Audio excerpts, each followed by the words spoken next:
Hi, everybody. Thanks, everybody, for coming. We're going to get started. Let me share my screen. Okay, here's my screen that I'm sharing. Today, you're going to learn that good photography is more than just a shot in the dark. And today's program is an introduction to photography. Now, I have a 12-hour program that I have reduced down to about 30 to 35, 40 minutes. I urge you to join me in my lessons online to dive deeply into the topics. But today we're going to cover the camera operations in the basic digital photography, which we're going to cover a little bit the difference between DSLR and mirrorless. We're going to make sure you understand how to go from automatic to programmed auto exposure. We'll talk a little bit about the accessories and storage media. We've got to cover file formats and exposure modes. We'll talk about the tripod of photography, and once you master that, you will have a great handle on the craft of photography. We'll talk about ISO, aperture, and shutter speed. And then we'll end with how to get more wow in your pictures. From the very beginning, we can sit in a classroom or we can sit online and talk to each other for weeks on end, but it's when you go out in the field and practice. Now, out in the field could mean in your living room, in your backyard, or even further afield.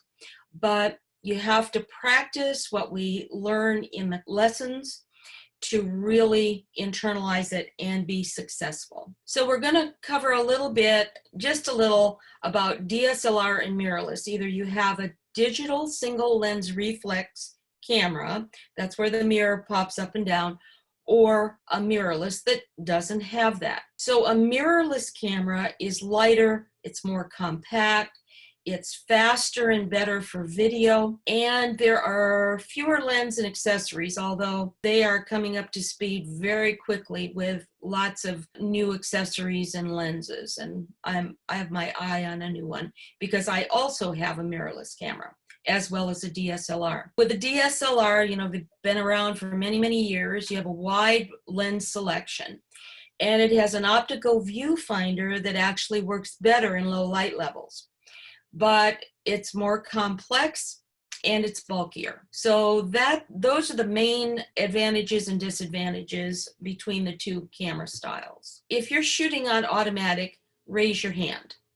Well, okay, I probably really can't see you raising your hand, but after today, there is no reason for you to shoot on auto. What you'll want to do is put your camera in P for programmed auto exposure. It's also known as photographer or professional, but P on the dial, and that will give you better image size, a little bit more control, but it's quite a bit like auto. And the way you control that is with your ISO.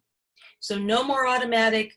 You'll be happy that you went into P today. So what's in the box? It always comes with a battery. I urge you to go buy another one right away, because if you have no battery power, then you are not photographing. There's usually only one cable that comes with a camera now, and that's usually a USB that you plug into your computer. I leave this here because I want to remind myself to tell you about dust on the sensor and why you want to always turn your camera off before you plug anything in.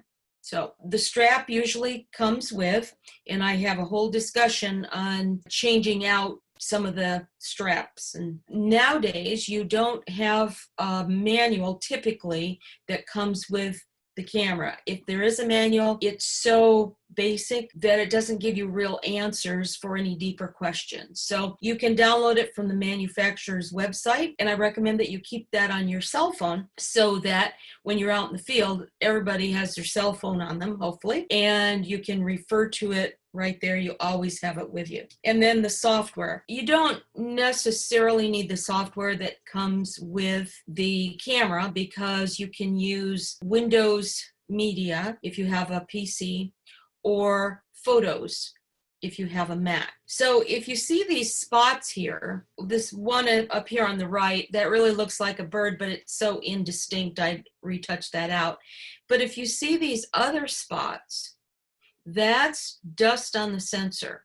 You want to avoid that at all costs. One of the ways that you avoid this is by always turning your camera off before you take off the lens, or, well, that would be dust, taken off the lens. So if you're outside, make sure it's not really windy. If you're at the beach, don't do it outside. Go to the restroom or something where you can control somewhat the environment, or go in your car and change it there. And that's because there's an electrical current going through the sensor. When you take that lens off, it acts like a magnet for all the dirt and dust, and that's how you get dust on the sensor. There is a cleaning kit that you can get, and I just got this from their website. I think you can get it on Amazon. They actually have videos on their site as to how to use all of this equipment. If you see this bulb here, this blower bulb, that's the only thing you want to do when you're cleaning your camera. If you take the lens off, you just want to squirt it in there. Never use that canned air because it has chemicals in it and it will destroy the sensor. So don't ever use canned air inside.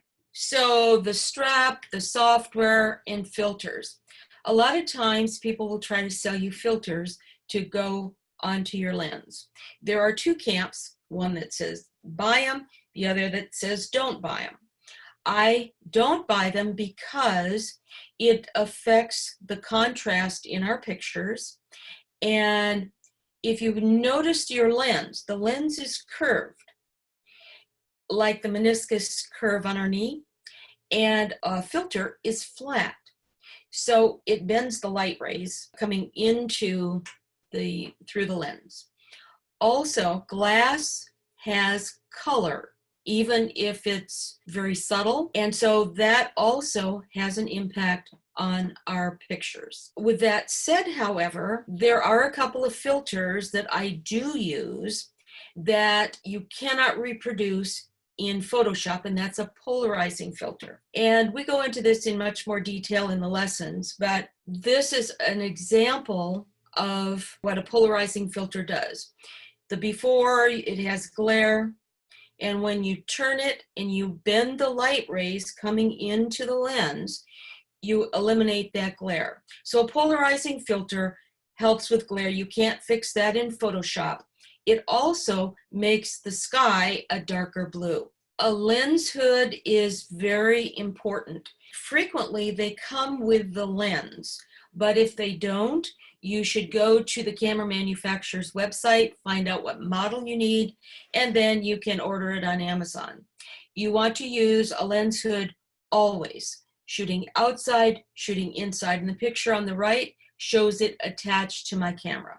This helps control the light, all the light hitting the lens, the glass part of the lens, but it also helps to eliminate lens flare. Now, this picture on the right shows a very dramatized picture of lens flare. This style came into popularity a number of years ago, but frankly, it's just bad photography. You would never shoot directly into the sun because the sun can damage the sensor and it can damage your eyes. But using a lens hood, shooting directly at the sun, it's not going to eliminate that anyway. The purpose of a lens hood is to eliminate stray light coming from the sides. Now, the good part of this picture is that the subject is outlined with light, and that's called rim lighting. Sometimes it's called hair lighting.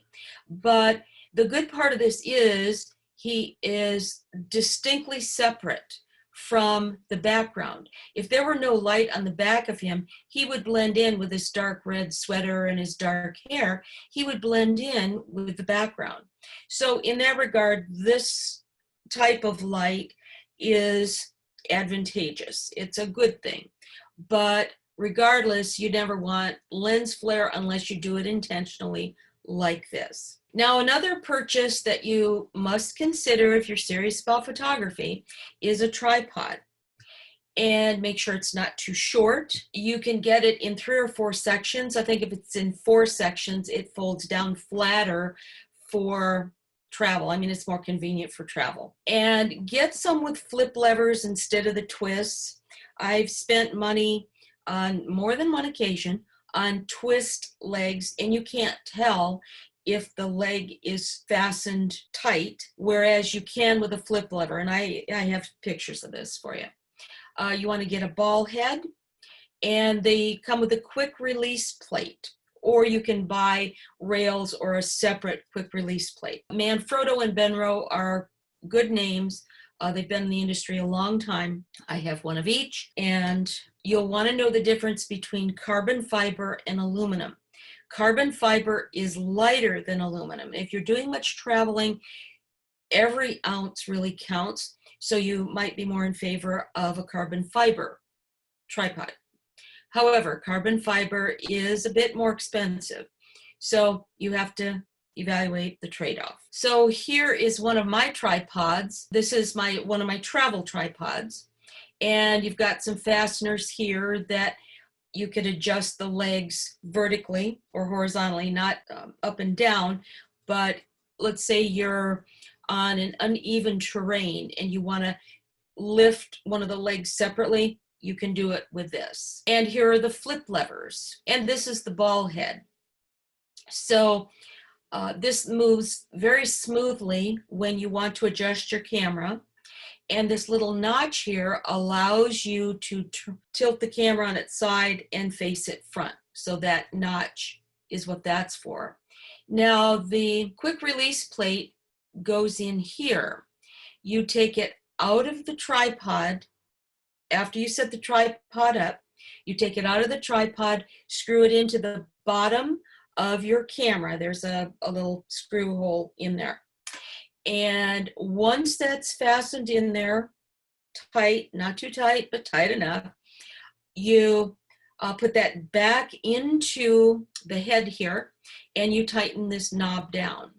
Make sure that everything is tightened and fastened correctly before you let go of your camera. I like these knobs because they're small. They don't get in the way when you're trying to make adjustments rather than the long handles. So here is one of the tripods that I recommend. This is an aluminum tripod, and I use this for flat lays in the studio. And I recommend that. If you don't know what a flat lay is, I have a sample coming up. But the center rod comes up and lays flat so that you can photograph your artwork or your flat lay perpendicular. And also what I like about this tripod, it has a little foam handle on one of the legs. You will really appreciate this if you are photographing out in cold weather, and even when you grip it, your hand won't freeze to the metal. And here it is sideways. So your camera is on here and your flat lay is directly below. And this is a flat lay. So you can get very precisely over your subject. Now let's talk a little bit about storage media. There's lots to know. There's lots of them out there. The main thing to know is that you're looking for a particular speed. If you're doing any video with your camera, you're going to want to look for that little 10 in the circle here. And you're probably going to want an SDHC, which means high capacity. You also are looking for a speed, and down here on the bottom, you can see R means read, and it reads at 95 megabytes per second, and W, write, it writes at 60 megabytes per second. So that's reading and writing to the card. If you look in your owner's manual, it will tell you exactly what kind of memory cards to buy. It won't tell you the capacity. And I recommend that you start with a 64 gigabyte. And if you're doing a lot of video, I would start with a 128 gigabyte. You can get bigger cards, but it's important to know that this is the first place you can have problems with corrupted files. After user error, this is the next delicate stage of your photography. Memory is cheap, buy more memory cards. when I'm traveling, I use a memory card for every day, so that if my camera's lost or stolen, or it falls into the water, or any number of other things that could happen, or the card gets corrupted, I've only lost 1 day of shooting. So in the lessons, I talk more about traveling with memory cards and electronics and that sort of thing. But one thing I want to point out here is that if you see this little lock, you can lock the card. And when you lock the card, you can't write any more pictures to it and you can't erase them. So that might be a little safeguard for you. And you'll easily be able to see that in your camera and in your computer. Here is a sample of corrupted files. If you see something like this on the back of your camera with the card still in, or this after you've downloaded, the one on the right, that's the time to get all the pictures off that card and destroy it. Do not try to keep using that card, because this means one sector has gone bad. You never know when the next sector is going to go bad, and there's no reason to run that risk. Memory is cheap. Use a new card. So I want to introduce you to file formats. I'm sure that maybe you are familiar with the JPEG format. It's a compressed file made inside your camera, and it causes irreversible compression. And if you're just starting out with your photography, it's fine to work in the largest JPEG file that you can. RAW, on the other hand, is not compressed, and it has the most data, and you can work with it the best in post-production. There's no deterioration in your RAW files. So again, we go over this in great detail in our lessons. We're going to talk about the exposure modes. You're probably used to seeing something like this. This is Canon. I'll show you the icons in a minute. But these are all the auto icons. This is like you don't even have to think about anything. You set it on here, you point and shoot. You can't even control the focusing point. So there really is no reason to use this after today, because I'll show you the other modes that it's easy to progress to from here on. And for Nikon, here are the exposure modes. Again, these are auto, and you can see they're very similar to the Canon. The adjustable icons for Canon are P for programmed auto exposure, TV for shutter priority, AV for aperture priority, and M for manual. That's where you set everything. On Nikon, you've got PSAM. I like the simplicity of Nikon's nomenclature here. P, again, for programmed auto exposure. S for shutter priority, which means you set the shutter speed, the camera automatically sets the aperture. A for aperture priority, which means you set the aperture and it stays there where you set it, and the camera automatically sets the shutter speed. So it's halfway automatic. And M for manual. And that's where, again, you set everything. When I am photographing outdoors, landscape, travel photography, my choice is to shoot in aperture priority. That's because I generally know what the exposure is, setting the ISO, and I'm concerned about my depth of field. Again, we get very thoroughly into this in the lessons. So here is the tripod of photography. And when you master this, you will have a good handle on the craft of photography. So ISO is like our film speed, and white balance goes hand in hand with ISO. When you set the ISO, meaning setting what you think is appropriate for the light source, you also set the white balance.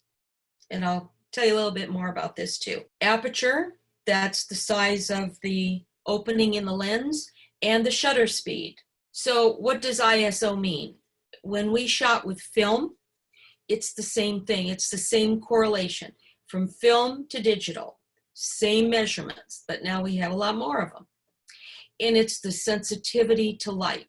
So this is my broad brush stroke about ISO, low, average, and high sensitivity. In really simple terms, you might think of ISO like this. A low f-stop gets a low ISO, and a high f-stop gets a high ISO. But it also depends on what you're photographing, either action or stationary subjects. So while this might be an easy way for you to think about it, there is a lot more information that goes with this. So if you look for WB on your camera, and typically that's going to be on the outside because you could be changing it a lot. And these are presets that you can use when you're shooting in JPEG mode. And that means if you're in daylight, you shoot with daylight. If it's cloudy outside, you turn it on cloudy. If you're under fluorescent lights, you turn it on fluorescent. If you're underwater with the fishies, then your camera's going to be in a waterproof housing. And now we have white balance for underwater. So when you were probably in grammar school, you learned about the color wheel, the primary colors and the complementary colors. Without going into a great amount of detail here, what the camera does, it adds a complementary color to give you a more natural looking white balance. Again, more coverage in the lessons, but as you probably recognize, this is the White House. And I used 3 different white balances so you can see the effect of what the camera does automatically for you with white balance. So aperture is your f-stop, and with your aperture you control the depth of field and you control the light. Here is the aperture in our lens. In picture number 1, this is a wide open aperture. Picture number 2, same aperture, but it's closed down. A wide, shallow aperture is going to give you numbers like this. Average is 5.6 to f8. And narrow and deep, like in picture number 2, it's going to give you higher numbers like this. In our lessons, we go through this so that you understand it. But on the left, this is a picture of a deep depth of field. As you can see, everything in the foreground is very sharply in focus, as well as the background. So you can see deep into the picture, everything is sharp. This shallow depth of field, the front of the subject is very sharp, but behind the subject is blurry. It's a soft focus. That's called a shallow depth of field. Now with our little animal here, we've got the focus on his nose and his teeth and the hay that he's eating. And you'll notice that this alpaca's eyes are out of focus. Well, that's because I have a shallow depth of field. I've focused on his nose, but the depth of field isn't deep enough to keep his eyes in focus, and clearly not his ears. So if you're photographing your pet, you want to make sure that you have a depth of field that's deep enough and focus on the eyes. And with a deep depth of field, the eyes, the nose, the ears will be in focus. And I tell you, this will take practice, so don't get discouraged. So now let's talk about shutter speed. It's the time the shutters open.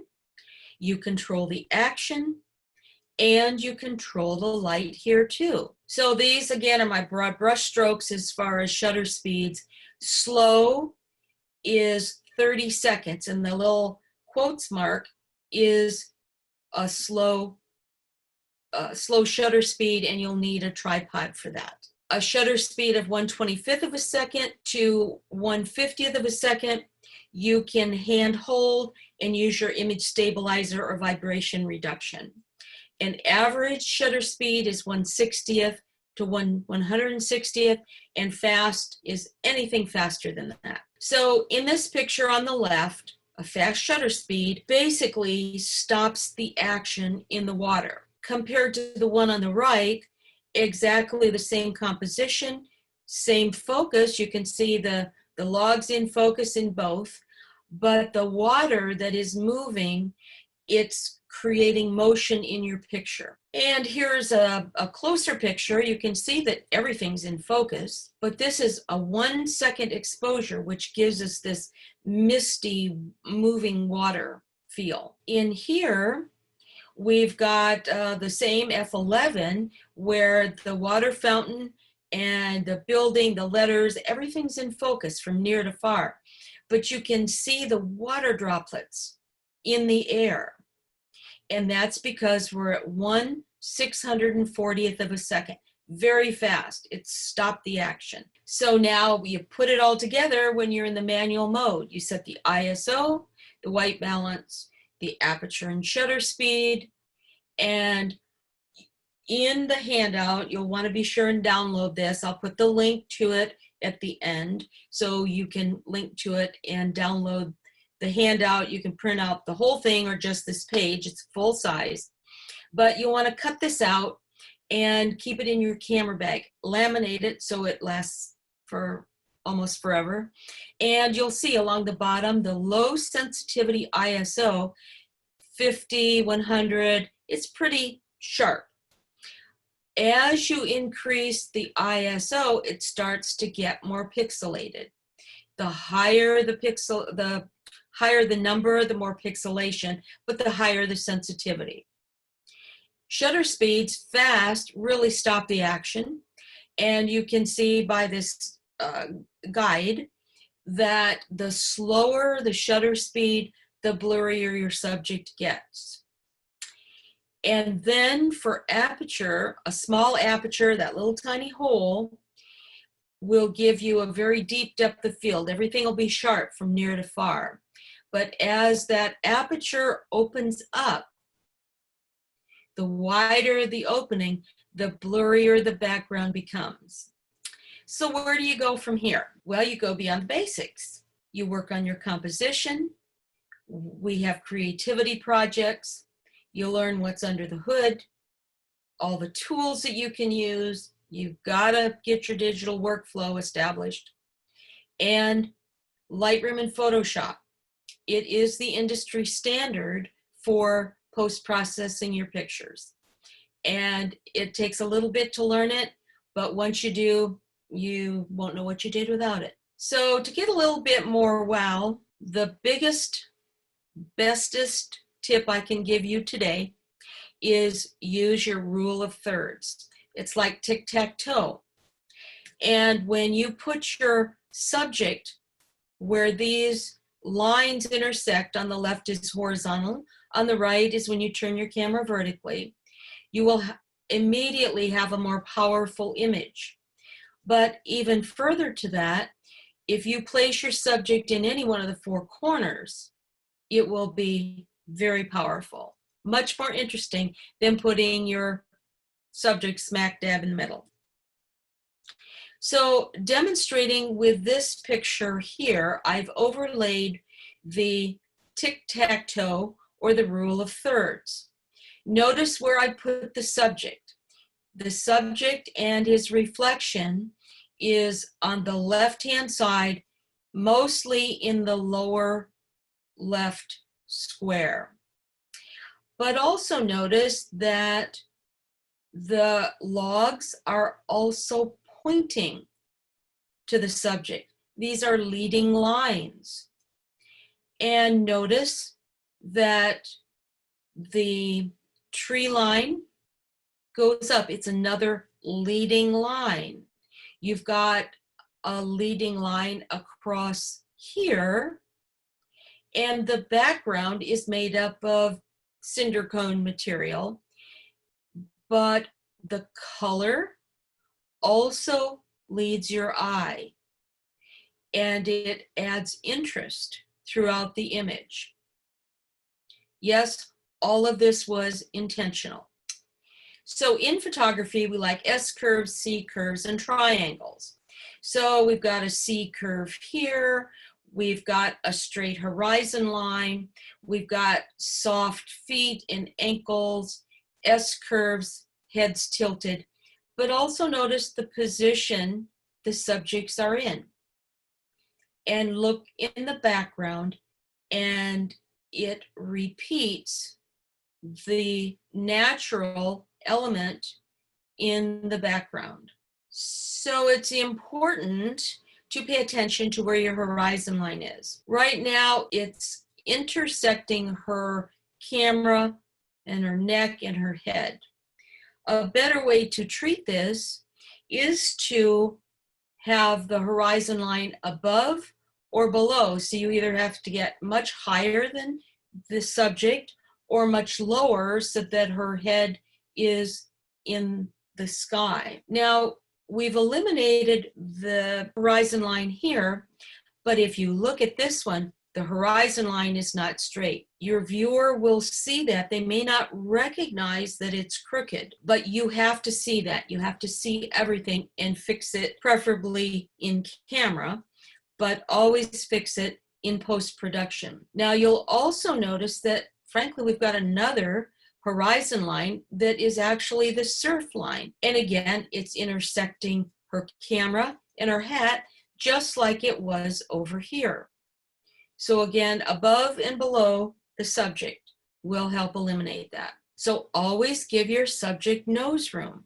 You'll notice the bike, even though it's an inanimate object, I've left room in front of it to move out of the picture. When you're doing family portraits outside, make sure that you have open shade. This little piece of shade was the only shade on the property at that time of day. Now, you don't always have a choice about what time of day you photograph, particularly for family events. So do yourself a favor, find open shade. And what I did with this also is my husband here on the left was the photographer for me to stand here and everybody else to be there. And we captured this picture. We traded places. He came and stood over here, and I was able to crop him out and add him to this picture digitally. Don't you love Photoshop? Another thing we cover, environmental group portraits and clothing for your portraits. You want to match the environment if you're doing it outside. Denim, khaki, white shirts blend so well with the rocks and the sunset and the water. Bold colors like red and black would clash with this environment. So always think about that if you're doing your own family portrait out at the beach or in a park. When you're posing groups of people, stairways are very handy. But always remember look behind and see what's coming out of any heads. And you can photograph it horizontally, or if you go to the one on the right, it looks much better because this one is shot vertically. And we've got now more interesting trees. And while I've moved this subject a little bit, we've still got a tree behind her head. So we want to work with that even a little more. And ideally, I might move the whole group over, but then we've got this line in the center. That's easy to take out in Photoshop. Photoshop is your friend. So what do you see here? First of all, I need you to know that this is a selfie of a friend of mine. She gave me permission to use it here. This is her morning look. She posted this, and that's how I saw it, and I asked her if I could share it with you. And you have to see everything in a picture before you let the world see it. Now, she was making a statement about her bedhead and all that, but the picture is crooked and you can see some of the background here. And of course, the color is off. The color is really bad. So again, you want to fix that with your white balance. But look at the towel bar coming out of her head. I asked her if she slept on the towel bar overnight. She didn't even see that. So you, as the photographer and the artist, have to see everything in the background before you publish anything. So there's night photography techniques with a slow shutter speed. There's light writing. This is star trails. And then landscape photography done with a bunch of filters. Yes. I used a bunch of several filters to get this effect. Here are panoramas. This is I did with my iPhone 8. Don't you love the iPhones? With wildlife photography, you get the details but blur out the background. In here, we have given the birds nose room, shallow depth of field. You can see the plant in the lower right corner. It's blurred out so it doesn't detract from the subject. Macro photography, this is a very shallow depth of field. And again, shallow depth of field, and we can really focus in on the water droplets. So now you know that good photography is more than just a shot in the dark. And here is all the ways that you can connect with me, my website, on social media. Thanks, everybody. I'll sign off now. Thanks for coming.